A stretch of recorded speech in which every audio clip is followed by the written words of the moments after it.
Quer receber mais textos sobre filosofia? Quer ficar o dia inteiro antenado no mundo filosófico? É muito fácil. Agora você pode baixar um aplicativo do Hora da Coruja, do Cefa e de filosofia. Entra no Play Store e digita Filosofia Gratuita, baixa já seu aplicativo. Bem-vindo à Hora da Coruja, boa noite, o Paulo, eu e você. Vamos conversar hoje sobre A Revolução dos Bichos, o livro do George Orwell, de 1945. É um livro que fala sobre o socialismo, na verdade uma tentativa de implementar o socialismo numa fazenda de animais. Animal Farm. Animal Farms, o nome em inglês, é um bom animal, mas eu gosto de Revolução dos Bichos também. Achei que eu não sou muito fã das traduções, não gosto de dar tradução para nome de livro nem de filme, mas eu acho que Revolução dos Bichos foi uma boa tradução, né? Ficou bom, pegou, né? Na época pegou. E... Esse livro é interessante, ele é de 1945. Eu acho ele melhor do que o outro. Do que o 1984, né? Eu também melhor. acho. Mas é porque são fases diferentes até da vida do Orwell, né? O 84 é bem... As pessoas costumam dizer assim, o Revolução dos Bichos é algo mais esperançoso do que o 84, porque no livro 84 ele escreve quando a mulher dele já faleceu, então ele está numa fase de depressão, ele está quase morrendo, então tem toda essa coisa mais triste e deprimida. Mas eu gosto da Revolução dos Bichos, eu acho que é pela questão da revolução na forma de escrever do livro, né? E porque o livro é praticamente uma distopia. Uma distopia. Né? Quer dizer, ele usa de uma sátira para poder escrever sobre o socialismo, mas não como só com os olhos de um escritor ou com os olhos de um crítico. Ao contrário do que algumas pessoas pensam, ele era socialista, ele acreditava no socialismo, ele participou da Guerra Civil Espanhola. Sim. Né? Ele pegou em armas mesmo, ele lutou, ele queria ver um mundo melhor, ele acreditava nas questões de socialismo, ele leu muito Marx e tudo mais. Mas justamente por participar de dentro ali do socialismo, ele viu por que dava errado sempre essas tentativas de revolução, a tentativa de implementar um novo regime e tudo mais. Eu acho que a questão básica do livro não é o socialismo, né, mas sim a revolução, né, o processo. Né? Você sabe que eu acho que a grande questão do livro, na verdade, é a condição humana. Não, sim, claro.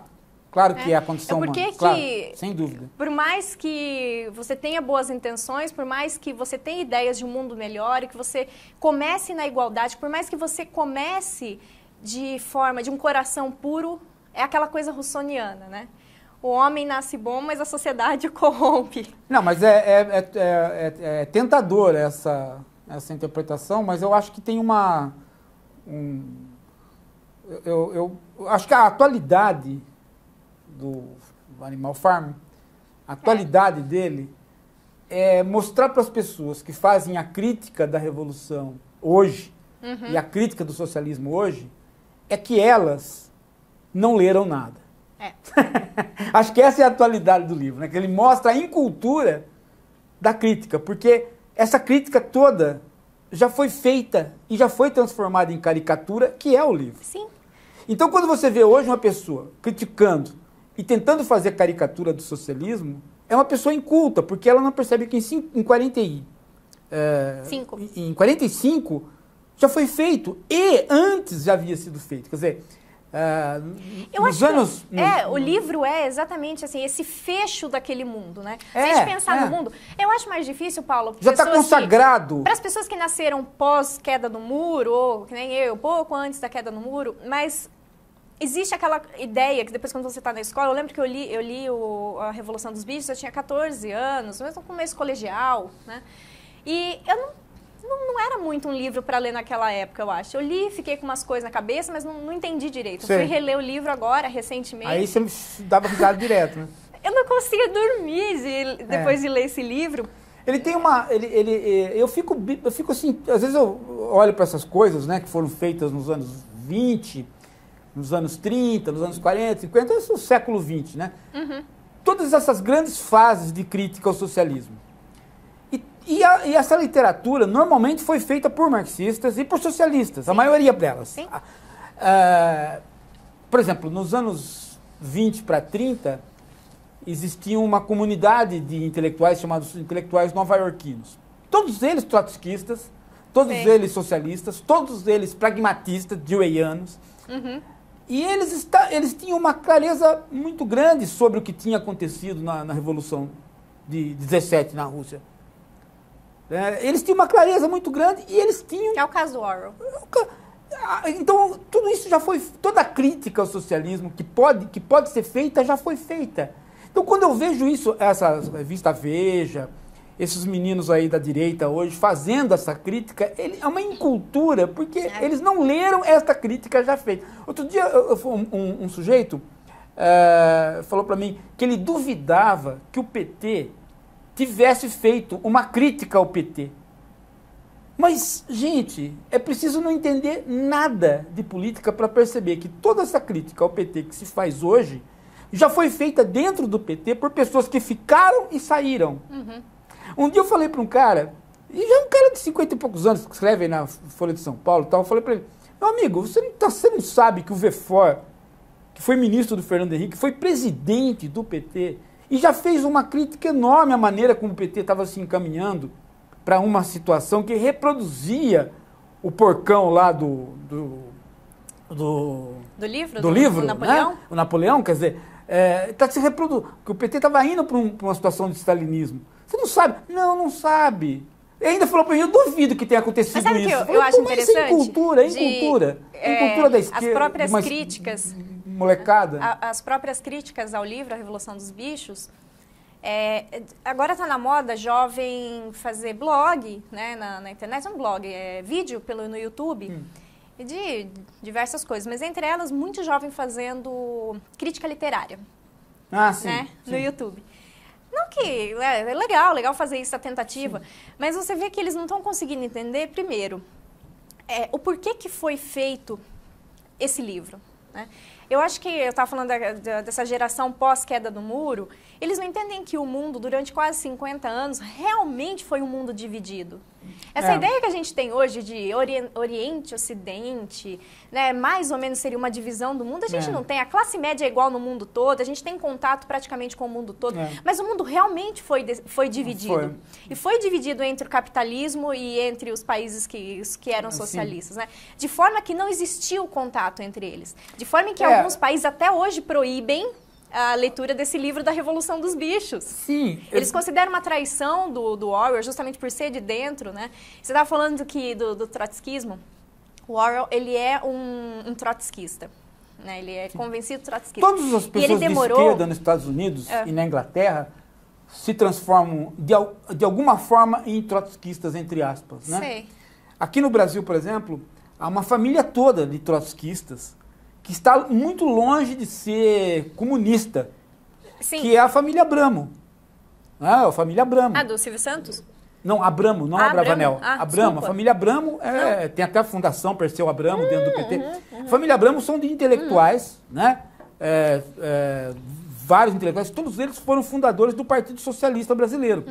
O antigo PSB, não esse que está aí, né? O antigo PSB. O PSB, que era social-democrata, ele era fundado por liberais e trotskistas. Então há uma grande união entre desencantados da Revolução de 17, social-democratas da Segunda Internacional, da Velha Internacional e liberais. Há uma grande fusão dessas correntes dentro do chamado socialismo democrático, que vinga em vários países e que dá origem ao sustentáculo operário e intelectual para o welfare state, para o estado de bem-estar social, que apesar de ser feito sobre a tutela intelectual do Keynes e não do Marx, né, é fundamentalmente uma versão, né, de uma, pelo menos na base, de uma literatura liberal e marxista ao mesmo tempo, que vai se cruzando, e a figura do Trotsky vai se tornando uma figura cada vez mais democrática, quando, na verdade, o próprio Trotsky não era um democrata. Que os grandes os responsáveis pelas editoras que publicavam, né, na Inglaterra, nos Estados Unidos, eles eram trotskistas. O livro Revolução dos Bichos foi rejeitado por vários deles, né? Porque eles achavam que existe um personagem que é o personagem trotskista, que é o Bola de Neve, que é o Snowball, mas que a participação dele no livro Ele é a pessoa que está junto com Napoleão, existem 2 líderes no começo da Revolução, ele bate de frente, ele tem as boas ideias, ele está pensando no bem de todos, mas a partir do momento que ele toma um tabefe e saem atrás dele, ele chispa e vai embora e acaba. Né? Acaba fisicamente a presença dele ali dentro, continua no imaginário, né? E como desculpa para todas as desgraças que vão acontecendo no livro. Mas essa é uma visão que o Ocidente não tinha. É uma visão então, nova. A ponto de os produtores, dos editores falarem pro Orwell, olha, ou você melhora essa visão trotskista e do personagem trotskista, ou a gente não vai publicar esse livro. Então, ele demorou um tempo para conseguir publicar o livro por isso. Por exemplo, as pessoas achavam... Ninguém queria dizer que essa era... porque o Trotsky saiu, né, e fundou a Quarta Internacional. Né? Quer dizer, a Primeira Internacional é do Marx, a Segunda Internacional é social-democrata, que é onde o Engels atuou, né? A Terceira Internacional é revolucionária e comunista, que é a do Lenin, e o Trotsky, depois da Revolução, sai, expulso, né? E forma a Quarta Internacional. E hoje há agrupelhos ainda por aqui no Brasil que são trotskistas e tal. Né? Bom, tudo isso é folclore do socialismo, né, de uma época. Agora, o que não havia na época era um entendimento do que estava acontecendo dentro da União Soviética a respeito do Trotsky. As pessoas achavam que o Trotsky não estava, pelo menos aqui, as pessoas achavam que o Trotsky não estava sendo usado lá dentro. E ele estava sendo usado lá dentro como o inimigo número 1 que garantia ao Stalin muito poder. Por quê? Porque o Stalin invocava o quê? O fantasma do Trotsky como aquele traidor que voltaria com forças do Ocidente para desfazer a Revolução. Enquanto que aqui o Trotsky era caçado, né, por forças capitalistas. Então a Quarta Internacional ela foi ficando prensada, a ponto de o Trotsky ser assassinado como foi, né, com uma machadada na cabeça, porque ele estava perseguindo pelas 2 frentes. Né? Mas não União Soviética, não. Na União Soviética ele estava como traidor, ele viria para desfazer a Revolução junto com forças ocidentais. Né? O livro é muito legal, porque as pessoas passaram a sonhar, os animais sonhavam, né? E quem sonhava tinha que se entregar, olha, não tinha que se entregar? Tia, eu acho que é um livro mesmo para você. Eu recomendo a leitura desse livro. Eu vou contar.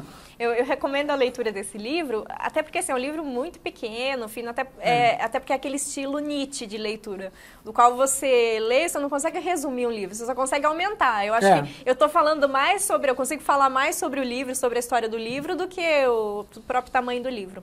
Mas tem uma versão muito boa de filme também, quem não tiver com muito tempo, que é uma animação. Eu achei melhor a animação do que aquele vídeo que eles fizeram de 99, que são com bichinhos mesmo, feito com animais.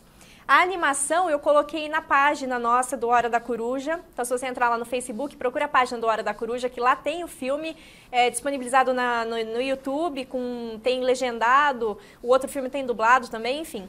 Então, mas compensa ler o livro antes. Você estava falando da figura do...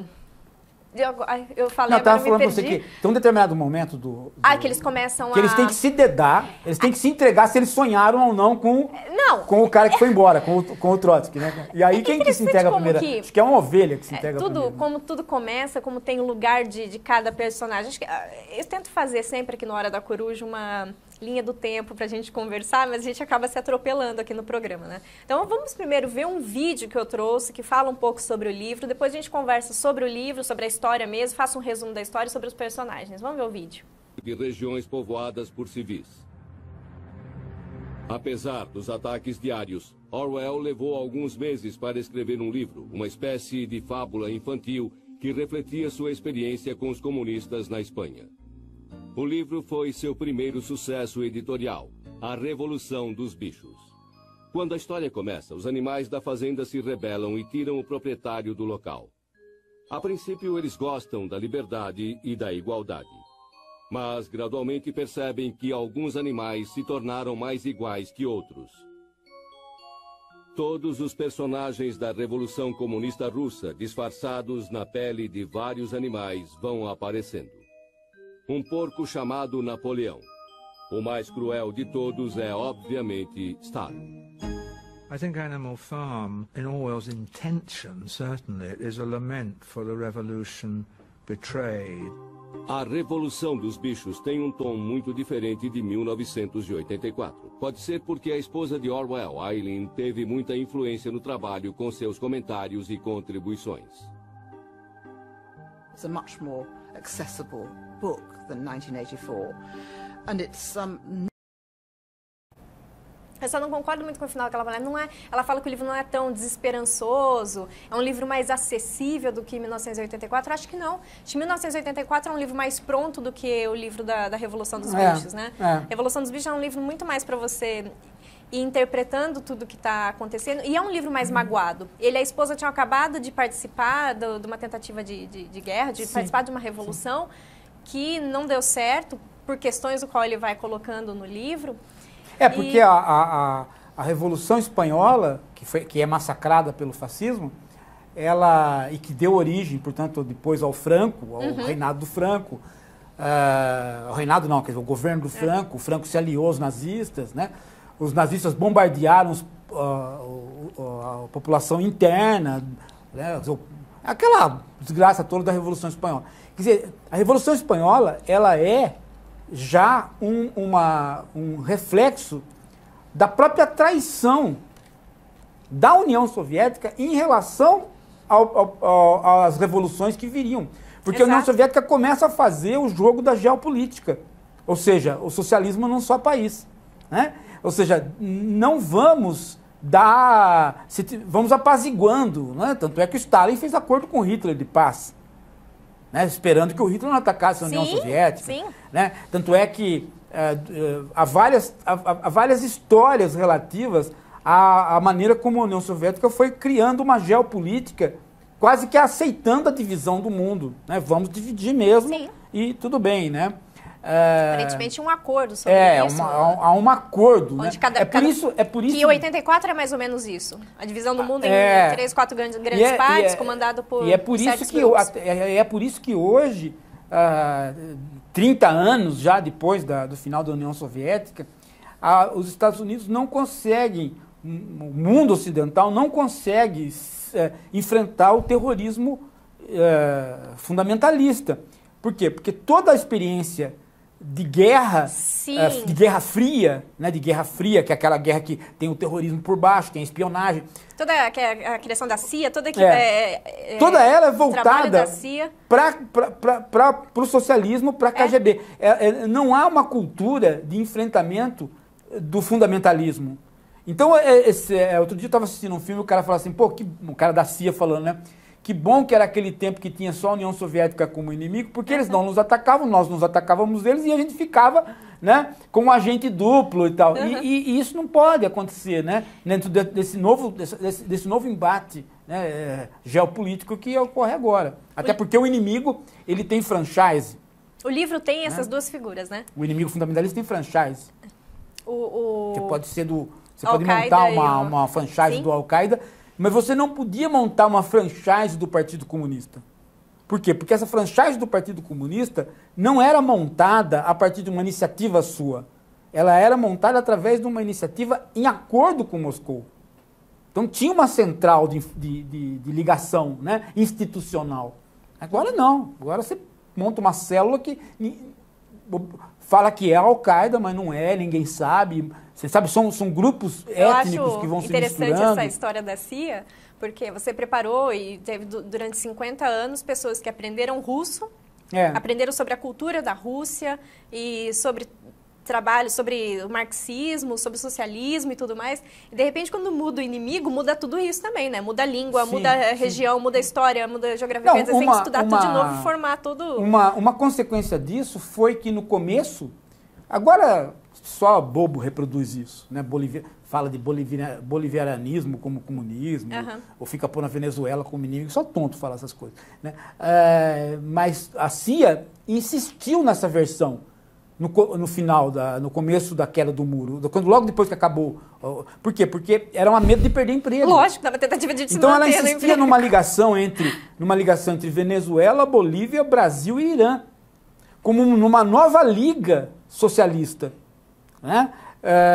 Ligar o Irã ao socialismo, ou ligar, chaves do socialismo. Quer dizer, é uma bobagem muito Aí você grande, estava falando de né? duas figuras. Então, insistia-se nisso como se a América Latina e o Irã fossem um novo foco de comunismo, mas isso era uma produção ideológica da própria CIA para não perder o emprego, né? Que acabou. As pessoas se aposentaram, mudou os grupos e aí acabou. Não tem mais ninguém da velha guarda hoje na CIA, mais que pensa uma coisa bobagem dessa. Você sabe que no livro tem essas figuras, essa figura também daquele que entrega tudo, que vê tudo que está acontecendo, que entrega, e o que faz, que é o que serve os dois lados. Então tem o agente infiltrado, digamos assim, que tem o corvo, que quando os animais se reúnem a primeira vez para conversar sobre a revolução, esse corvo está no alto, está vendo tudo que está acontecendo, depois ele vai lá na cabeça do Jones, que é o dono da fazenda. Sei, porque as pombas levam a boa nova, levam a informação de que a Animal Farm está funcionando Quando legal. Quando ela começa a funcionar, sim, são as corvo, pombas que fazem o corvo é o contrário. O corvo é o que servia, mas o corvo depois ele vai pro lado dos porcos também. Quando os porcos assumem a fazenda, ele vai pro lado dos porcos também, lógico. E existe um cara que faz o comércio dos dois lados, digamos assim. O dono da outra fazenda. Que é o que apareceu rapidamente lá no Soviético, que foi o como é que chama? O mercado negro, né? Mercado negro. Então, quando é o dono da outra fazenda, que no começo ele tenta ajudar o antigo dono da fazenda, o Jones, a invadir a fazenda de novo, a tomar dos bichos a fazenda e tudo mais, depois ele percebe que, não, acho que a gente pode fazer umas trocas, eu pego umas coisas dele, acho que os porcos são conversáveis. Sim. Né? Aliás, pra começar, né? Vamos falar um pouco sobre esses personagens. Aliás, muita gente hoje, jovem, não sabe que o grande comprador de petróleo e trigo da União Soviética sempre foi os Estados Unidos. Sim, isso que é legal. Então a pessoa faz esse... indiretamente, os Estados Unidos sustentava Cuba. Por quê? Porque a União Soviética comprava açúcar de Cuba para manter a Cuba funcionando. E os Estados Unidos comprava petróleo e trigo da Rússia, né, da União Soviética. Então, as pessoas hoje tem gente que fala assim, porque o Al-Qaeda foi produzido pela própria Estados Unidos. Lógico, meu amigo, o comércio mundial de armas, ele serve todo mundo. Então você alimenta ali e aqui, e as vendas mudam. Conforme o foco da guerra, os industriais produzem para um. Né? E aí a CIA entra no meio também. Não pense que não entra nessas negociações. As pessoas, elas vivem, elas descobrem coisas aí. Né? Meu Deus do céu. Mas esse descobrimento, a inspiração do livro, porque eu acho que quando o Orwell pensou em escrever, fazer uma crítica a tudo que ele tinha visto, ele deve ter pensado em algo mais no estilo de 1984. Mas um dia ele estava conversando com um menininho, uma criança de 10 anos, de uma das fazendas próximas de onde ele estava, e o menino falou para ele assim, você já percebeu como que o proletariado trata os animais exatamente da mesma forma que os ricos tratam o proletariado, e o proletariado reclama desse tratamento que eles recebem, né? Sim, sim. Aí o George Orwell falou, poxa, é isso que eu vou fazer algo inédito, eu vou fazer a Revolução dos Bichos. Aliás, eu acho, Frank, que a Revolução Americana, a Revolução Americana, que é a independência dos Estados Unidos, a Revolução Francesa, né? Elas não são caricaturáveis. Você não encontra a Revolução bolchevique de 17 é muito caricaturável. Não é porque ela foi feita a caricatura dela que a gente a lê como caricatura. Não. Se você lê os textos do Trotsky, se você lê as palestras do Lenin, se você lê a obra, se você lê os textos do Stalin, você percebe o quanto aquilo nasceu como caricatura. Né? Aquilo é uma piada, uma grande conversa, é uma piada trágica, porque você vai vendo as bobagens acontecerem, né? E com uma certa consciência de quem está fazendo, de que está fazendo bobagem. Né? É muito interessante isso. Quer dizer, o próprio fim do Stalin é interessante, porque quando Stalin acabou, a própria União Soviética faz uma campanha contra o personalismo, contra o culto da personalidade. E a hora que ela faz a campanha contra o culto da personalidade, ela já está criando uma personalidade, que é o Khrushchev. Né? Então é um mecanismo perverso de escada rolante, né? Que vai comendo um degrau, come o outro. Né? Você sabe que isso tem no livro do 1984? Tem um negócio que eu acho fantástico no livro, que a gente faz aqui 1 minuto de silêncio, né, na nossa cultura, em respeito aos mortos e tudo mais. No 84 existe, agora não lembro se é 1 ou se são 2 minutos, mas é 1 ou 2 minutos, assim, de barulho, de xingamento. Aparece o grande inimigo da nação numa tela e você tem 1 minuto pra ficar desejando a morte dele, xingando, essa filha da puta, eu quero te enfiar uma faca na cabeça, você vai morrer. É um momento de catarse. De catarse, a população inteira gritando, assim, até que aparece a imagem do ditador, né, do grande camarada e comandante, e todos se sentem aliviados, finalmente apareceu a imagem dele.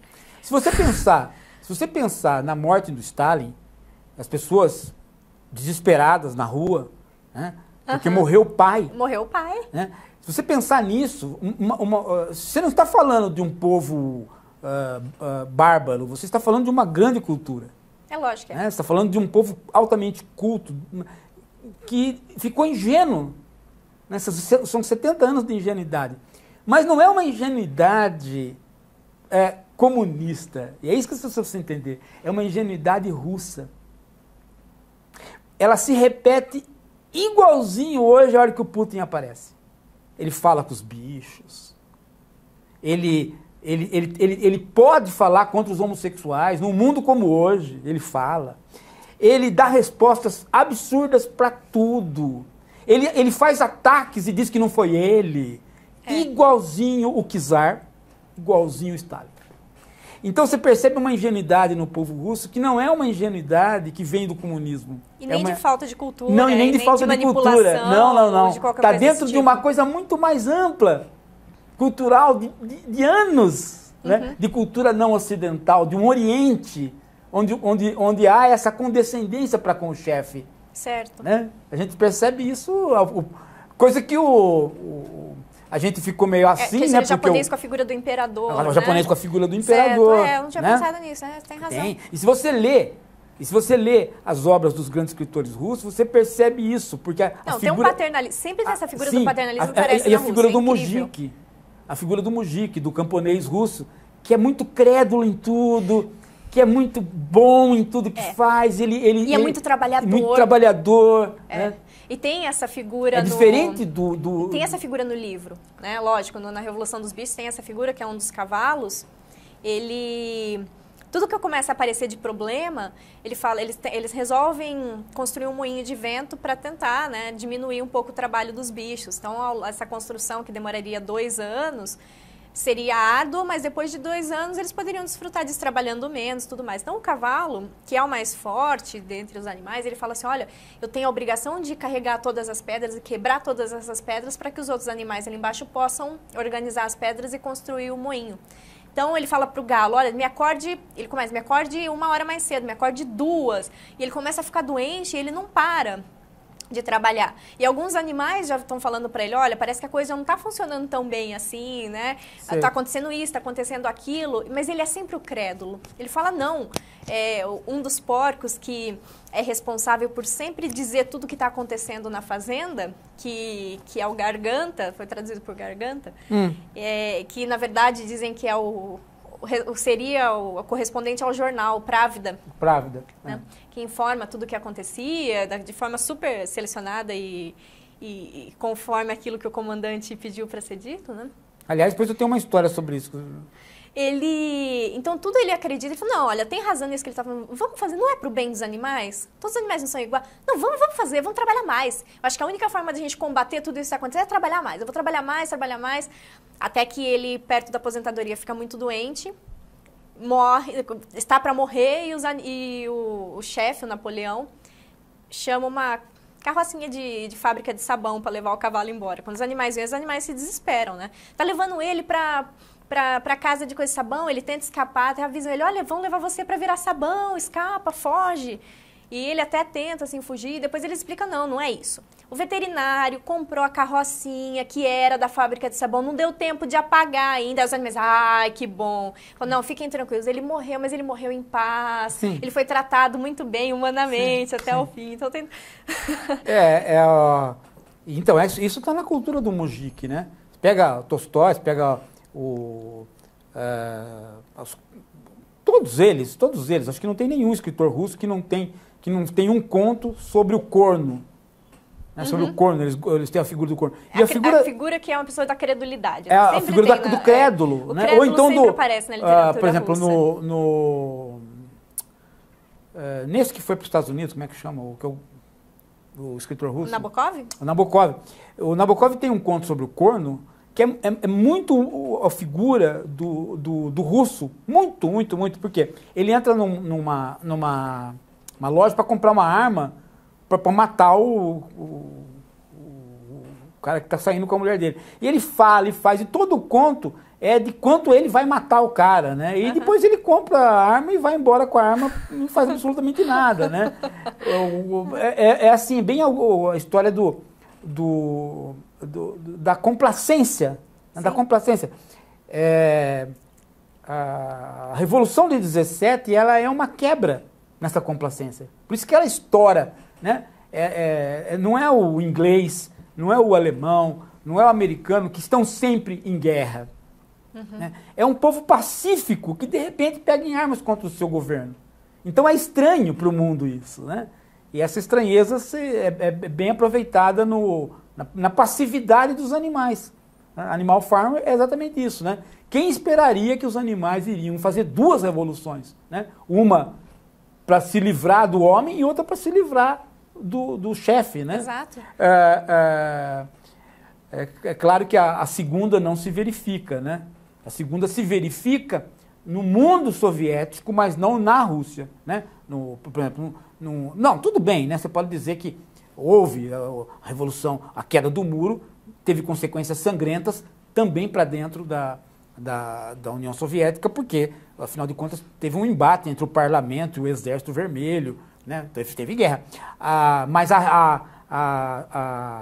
parte mais bárbara da queda do muro é na periferia. Por exemplo, a queda do ditador romeno é algo assim, o ditador foi perseguido nas ruas, para ser morto na rua, né? Isso é coisa que a gente imagina no mundo africano, no mundo árabe, né?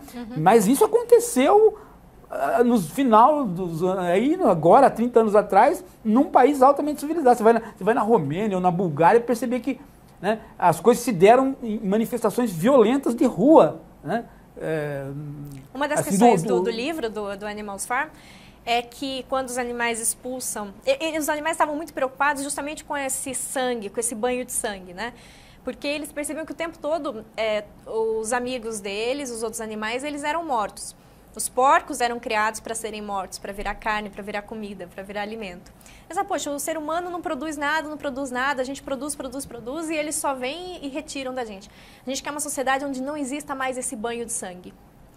E quando tudo já foi tomado pelos animais e os porcos já tomaram mesmo o governo de tudo, eles voltam a fazer esse banho de sangue. Desde que você falou do sonho, né? Então, tudo que acontece é motivo para matar um dos animais, para matar um animal. Então, a ponto de que vira uma histeria e vira uma maluquice total, que alguns animais se sentem tão culpados, eles acordam e falam assim, meu Deus, eu sonhei com o Bola de Neve, que é um dos traidores, né, da Revolução. Eu sonhei com ele essa noite. Eu acho que ele está entrando nos meus sonhos na minha cabeça e eu vou confessar, eu roubei um grão de milho, assim, por essa influência do sonho dele. Então, pá, mata, existe uma matança maior ou igual ou maior do que da época da matança do Jannes. Justamente por essa referência, né, da matança, das matanças que ocorreram, esse banho de sangue que ocorreu na Rússia. Antes, né, para retirar o stalinismo é uma morte contínua, né? Ninguém sabe. Um sumiço. É um sumiço contínuo. Agora, existe uma coisa nesse Animal Farm, nesse livro, que é muito significativa, talvez umas coisas mais impressionantes que eu já li. Pena que eu não fui procurar, não fui ver mais sobre isso, né? Aliás, não encontrei nenhuma referência. Eu não procurei muito também, mas vou consultar umas outras bibliotecas aí que eu acho que pode ter. Se você sabe, você vai me falar. Mas existe uma referência no livro, e depois no desenho que está lá, ela afirma, que é uma referência, que eu vou até chutar uma coisa, mas não é um chute louco. Tá. Né? Tem a ver com o que o Orwell pensava. aquela parte onde os animais ganham um lema, né? 4 patas é bom, 2 patas é ruim, e eles têm que... Aquilo vira um lema da República, né? Vira um lema do Animal Farm, né? Aquela situação ali, ela é uma situação muito interessante por causa do seguinte: ela é uma situação tipicamente oriental, tipicamente da Rússia, porque ela é uma situação da negação da cultura do Ocidente. Por quê? Porque o que se está falando ali? Qual é a única referência que nós temos no Ocidente onde bom é 2 pernas, 4 patas é ruim? Qual é a única referência? Platão. Só tem essa. Eu não vi nada sobre, mas eu pensei... A primeira vez que eu li, logicamente, eu fiz essa conexão. Quem que é o bípede sem penas? Sim. Né? É o homem para Platão. Qual é a crítica que se faz? Né? O Diógenes depena um galo, né? Depena um galo e joga para o Platão e diz... Toma aí, seu... Ó o seu homem. Né? Toma aí, seu homem. Existe esse folclore, né? Existe esse folclore que está nos livros... não do Diógenes, do qual eu acabei de falar, mas do Diógenes historiador, né? Essa passagem, e essa é a única referência que se tem, né? Típica do Ocidente, de caracterização do homem como bípede. Então, 4 patas é bom, 2 patas é ruim, é quase que uma declaração do tipo assim: cultura greco-romana, cultura do Ocidente. Você sabe o porquê que é estranho? Tome seu cuidado. Então, mas você né? sabe... Nós vamos por outro caminho. Você sabe por que eu acho que o que você fala tem sentido? Bom, tudo começa porque os animais fazem 7 mandamentos que todo animal deve seguir para eles poderem viver bem entre eles. Um dos mandamentos é que o homem é ruim, né? E todo homem é ruim, todo animal é bom. São 2 mandamentos. E eles tentam, né? Só alguns porcos são alfabetizados, eles tentam alfabetizar os outros animais. Sim, essa é a parte mais legal. Os animais não... A grande maioria dos animais não tem... Uns não tem vontade de aprender, uns não conseguem. Um dos cavalos mesmo é engraçado. Ele aprende A, B, C, D. Aí quando ele vai aprender E, F, G, H, ele esquece o A, B, C, D. Ele não consegue sair disso e tudo mais. Né? Essa é até uma das desculpas dos porcos para dizer: olha, vocês aí não se dão muito bem com esse negócio de pensar, de ler, Então vamos deixar para os porcos que são inteligentes esse tipo de trabalho e vocês vão fazer o trabalho braçal, né? Mas, então, quando existem todos os mandamentos, que estão escritos, inclusive, numa parede, os animais não conseguem, a grande maioria deles não consegue ler direito, não consegue nem decorar quais são esses mandamentos. Sim. Né? É legal porque cada grupo de animal tem um subterfúgio para não aprender, né? É muito engraçado. É muito engraçado, e até o tipo de animal, né? Escolhido propositalmente, lógico. O que é uma crítica à nossa sociedade fantástica, e não a deles, né? Não, a nossa, né? Nossa. Não a sociedade comunista, mas assim a nossa, porque a nossa que tenta ensinar tudo a todos e não admite que existem pessoas que não querem aprender, né? Não admite. É até engraçado ter uma figura que aparece de vez em nunca, que é o gato.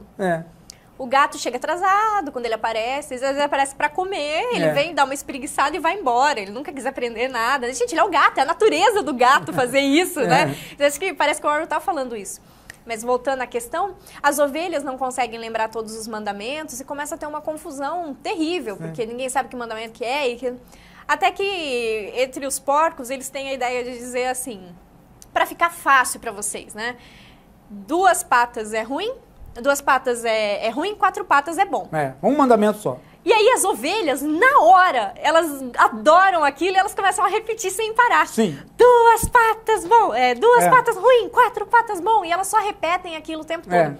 A ponto de que... Quando a gente vai para uma manifestação política, a gente percebe, né? Sempre tem um lema desse tipo, né? Que é repetido que tem uma hora que não tem mais o que explicar e aí você tem aquela massa de idiotas, né? Das ovelhas. Então você quer símbolo melhor do que as ovelhas, aí, né? Pra então representar isso? O melhor é pôr um lema só, né? É pôr um lema só. Diretas já. Né? Lógico. Os comícios era só ficar gritando diretas já. Então, agora a direita faz intervenção, né? Intervenção militar. E fica gritando aquilo ali. As ovelhas, né? Elas são a representação do quê? Elas não querem ler, elas não querem pensar sobre aquilo nem relembrar. Elas são ovelhas, elas só querem repetir um lema, né? E tá até engraçado que durante o livro começam a ocorrer vários problemas e vários questionamentos dos animais para os porcos, né? Dizendo, olha, isso aqui não tá tão bom, não tá tão bom. Você até se esquece dessa questão das ovelhas e, de repente, elas começam a gritar 2 patas ruim, 4 patas bom. Que isso, né? Eu fiquei pensando... Parece aquela claque que parece muito essa questão de contra a Dilma, contra o governo, contra o PT. As pessoas não querem pensar e fazer uma crítica pensada. Elas querem usar isso. Quando alguém começa a pensar, vem a claque falar. Vem a claque. Intervenção militar! Fora Dilma! Fora Dilma! Calma! Tudo bem, vai falar fora Dilma. Vamos conversar sobre o governo Dilma? Não, fora Dilma! Fora Dilma! As ovelhas começam a gritar fora Dilma. E não pensam sobre o fora Dilma ou sobre o governo. Eu dei o exemplo contrário, né? Da esquerda derrubando a direita no Brasil, com diretas já. Porque é a mesma coisa, né? A gente ia para os comícios, chegava uma hora que a gente queria conversar sobre o que estava fazendo, mas não, subia um cara lá e começava a gritar diretas já, entendeu? Que é para não pensar, né? É engraçado como todos os mandamentos, eles vão sendo derrubados um a um, né? Agora, é interessante que esse mandamento final seja exatamente uma... você está falando sobre isso. Agora, o porquê... Né, um aviso para o Ocidente, né? Então, mas você sabe o que é estranho? Tome cuidado, né? Eles colocam assim, do mandamento, né? O que anda sobre 4 pernas ou tenha 4 asas é amigo.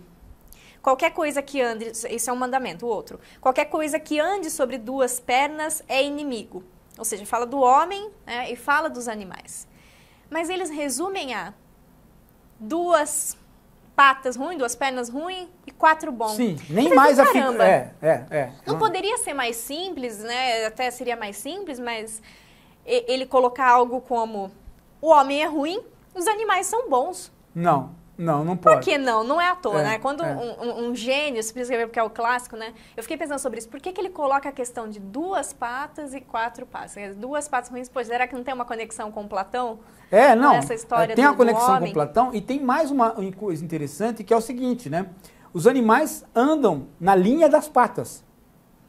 Então é óbvio que eles não vão ver o todo, eles vão ver sempre o 2 e o 4, né? Que eles andam olhando na linha das patas. A maioria deles são quadrúpedes, né? Alguns animais... E mesmo os bípedes são pequenos, né? Os pombos mesmo, eles falam assim, não gostei muito disso não. Por que não põe o homem é ruim, né? Ele fala assim, porque, a gente anda sobre 2 patas.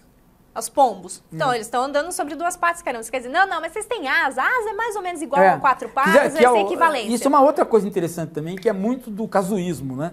Quando não dá certo, então vem uma explicação casuística que resolve. Exato. Né? Sempre dada pelo porco, né?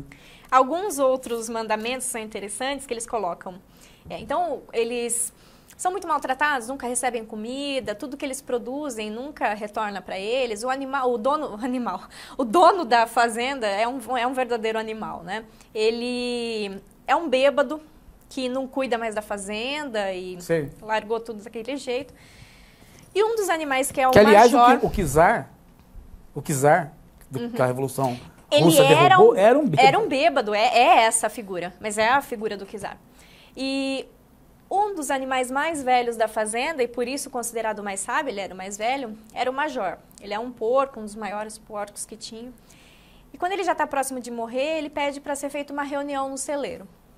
Ele chama todos os animais e ele fala para os animais, olha, já vivi mais que vocês, conta tudo isso. Vocês não percebem que ele é um bêbado, ele maltrata, ele tira tudo aquilo que a gente produz, ele mata nossos filhos, né? As galinhas ficam muito impressionadas com isso, porque as galinhas, todos os ovos delas são roubados, elas nunca conseguem ter filhos e tudo mais.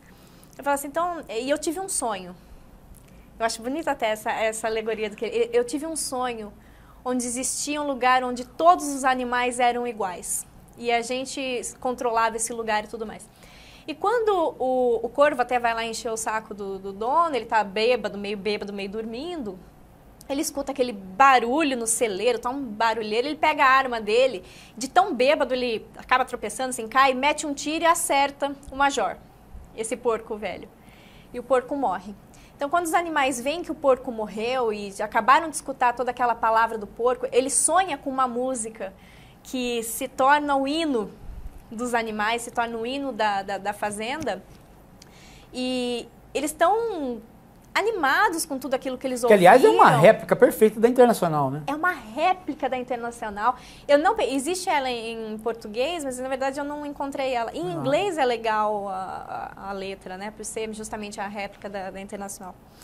E os animais estão muito comovidos com tudo aquilo que aconteceu. O Major acaba de morrer. Eles falam, não, acho que agora é o momento nosso de expulsar esse Jones daqui e a gente montar fazer a nossa revolução e montar aqui a nossa sociedade. No começo, tudo dá muito certo. Eles trabalham muito, não existe roubo, porque todo mundo está trabalhando para o próprio bem deles. Os animais se reproduzem muito. E todos ajudam, a contabilidade está ótima, todo mundo começa a comer melhor, a viver melhor, as camas deles se tornam camas melhores. Até que começa, um deles, que é o Snowball, que é a bola de neve, que seria o papel do Trotsky, começa a dizer, olha, isso aqui não é tão legal, isso não é tão... Começa a fazer uma discussão e fazer um contraponto com o Napoleão, que é o outro porco que quer comandar também. Os animais escutam muito os dois e tudo mais. O Bola de Neve vem com uma ideia de construir esse moinho de vento, que eu falei para eles poderem trabalhar menos. E ele é expulso dali, dizendo, olha, na verdade ele só quer... Ele tá a favor do Jones, vocês querem que o Jones volte? Isso que é ótimo, né? Sim, sempre o Napoleão, o ditador, ele usa sempre daquela prerrogativa de que pode voltar a ser o que era. Pode voltar o Jones. Aí sai o Snowball, pode voltar o Snowball. Pode voltar o Snowball. Então a gente tem que combater. Vocês querem isso? Toda vez que algum animal questiona, não, a gente não quer que volte. Era muito ruim antigamente, então a gente não quer. Então, ok. Depois, o Napoleão volta, uma semana depois, com esse projeto do moinho de vento. Ele falou assim, olha, eu vou apresentar para vocês um projeto de melhorias aqui.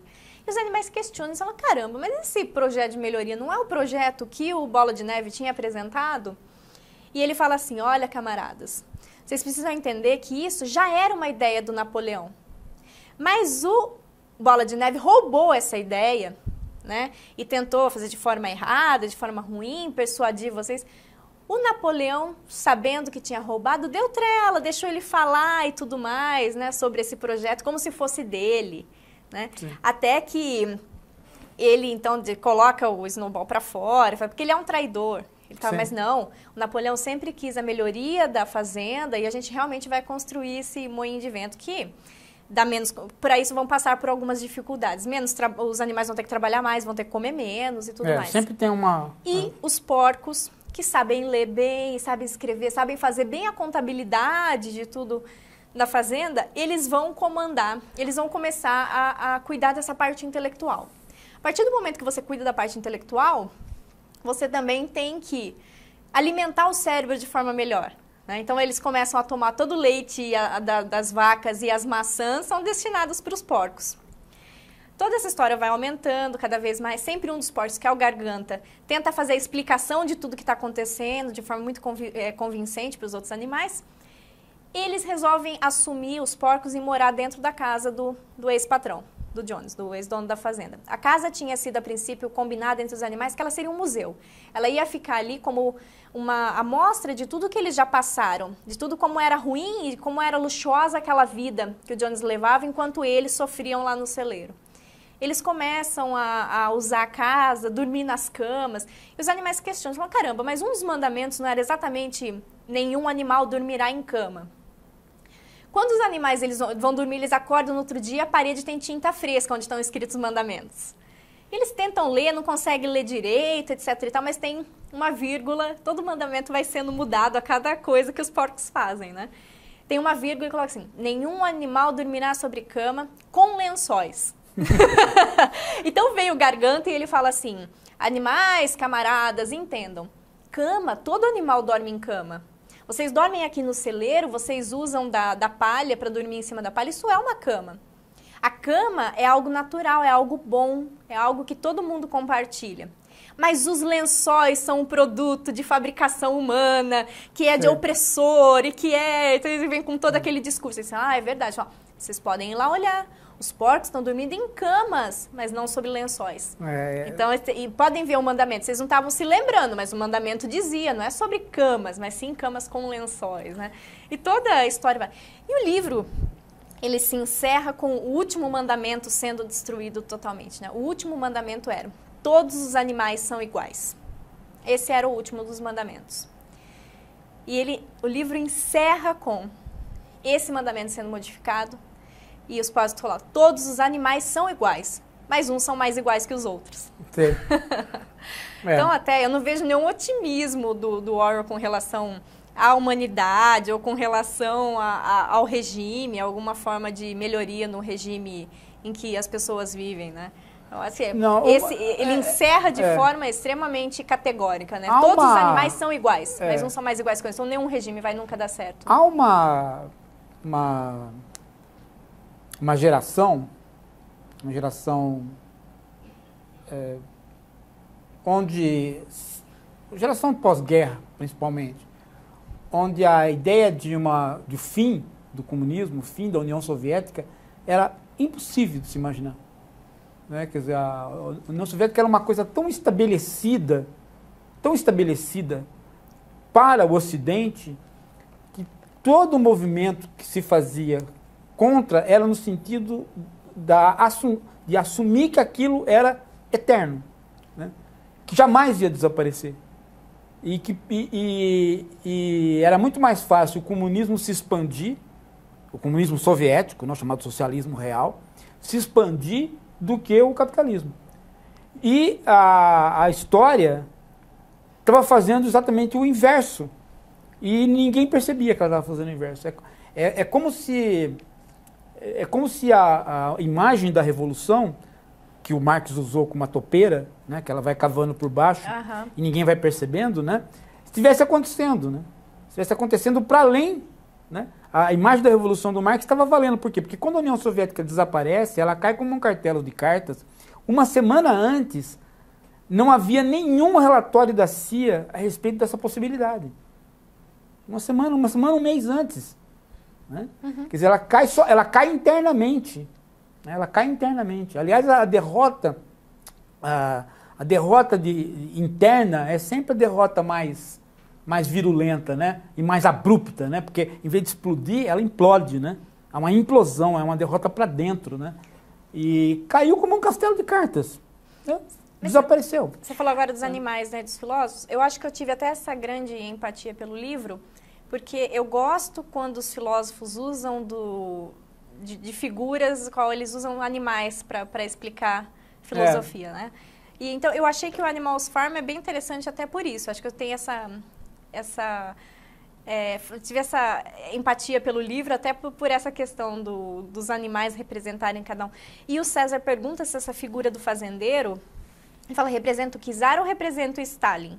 Não, na verdade representa o Czar.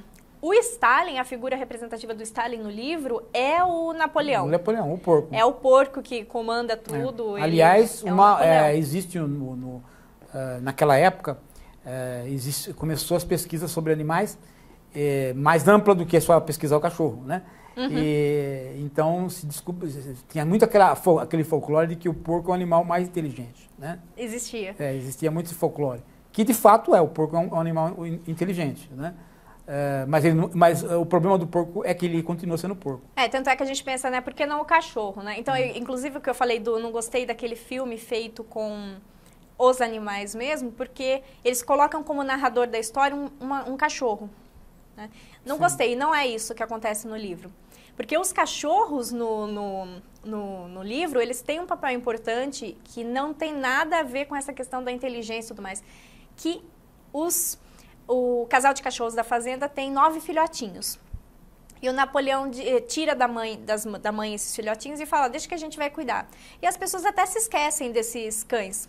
As pessoas se esquecem deles, eles levam lá para casa grande. Até que em um dos momentos de discussão, os animais não estão gostando muito do que está acontecendo, o Napoleão aparece com esses 9 cães já grandes, igual, latindo para os outros animais, que é a KGB. Funciona como a KGB. Até, você falando, César, quer dizer, a gente está falando aqui sobre interpretações. E quando o Napoleão aparece com esse cachorro, ele já aparece com os cachorros humanizados, né? Porque é o que o homem faz com o cachorro, né?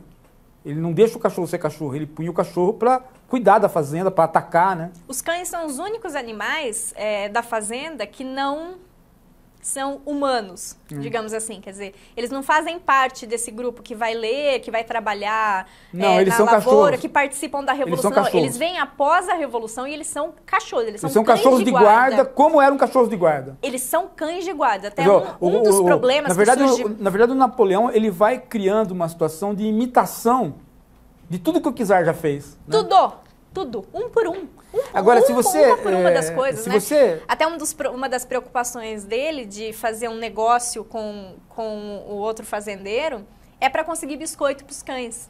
Eu falo assim, isso a gente não produz. Os animais não produzem biscoitos de cachorro. E biscoitos de cachorro são importantes para manter os cachorros. Então, não como cachorros. Como cachorros, né? Não como animais. Eu acho que uma das coisas que mais é impressionante na União Soviética é a reprodução de tudo que o capitalismo fez numa versão piorada, né? Gente, existe um site. Isso é muito interessante. Se chama Gazeta Russa. Procure na internet, eu esqueci o nome da jornalista. Ela é uma russa que vive no Brasil há uns 5 anos e ela escreve artigos muito interessantes, né, sobre a Rússia. E ela escreve em português, não fácil. E um dos artigos dela, Paulo, é sobre isso. Como que a Rússia imita tudo do Ocidente. Quer dizer, eles não têm uma coisa... A Rússia pós... a Rússia socialista, isso. Né? Mas essa cultura de imitação, né? É uma cultura, como é que se diz assim, típica de polaridades, né? Quando vocês têm situações polares, um polo copia o outro. Copia né? o outro. Então, assim, é uma situação totalmente bizarra. Ela coloca, assim, por exemplo, todos os desenhos animados russos. Entre eles o ursinho Puff. Não, o ursinho Puff russo é uma abominação. Porque é o ursinho Puff, só que piorado. Eu não queria ter sido criança na Rússia. É assustador. Mas é o ursinho Puff. Tem o Tigrão, tem o Leitão, só que russo. Né? Nos últimos anos, a União Soviética está produzindo até super-herói. Eles imitam as histórias são as mesmas, os produtos que eles consumiam, de comida mesmo, por exemplo, Fruit Loops, tipicamente americanos, era reproduzido, aquelas bolinhas coloridas de cereal eram reproduzidas na Rússia, mas com outro nome e tudo mais. Então, você batiza, legal. Né? É muito aquela coisa do gospel hoje, né? Você tem o quê? Bebida gospel. Então é uma bebida santa. Você pode ficar bêbado com a bebida gospel. Você pode ir num motel gospel, a prostituta gospel. Né? A prostituta que tem a buceta pintada de Jesus. Você vai saber então, o que é, né? Porque eu não consigo pode entender. Também. Então é muito isso. Bastava batizar do proletariado exatamente, que aí podia. Né? Só que era exatamente uma cópia do capitalismo. O programa já vai encerrar, mas a gente teve várias perguntas aqui hoje, Paulo. Algumas bem específicas, como as questões de filosofia.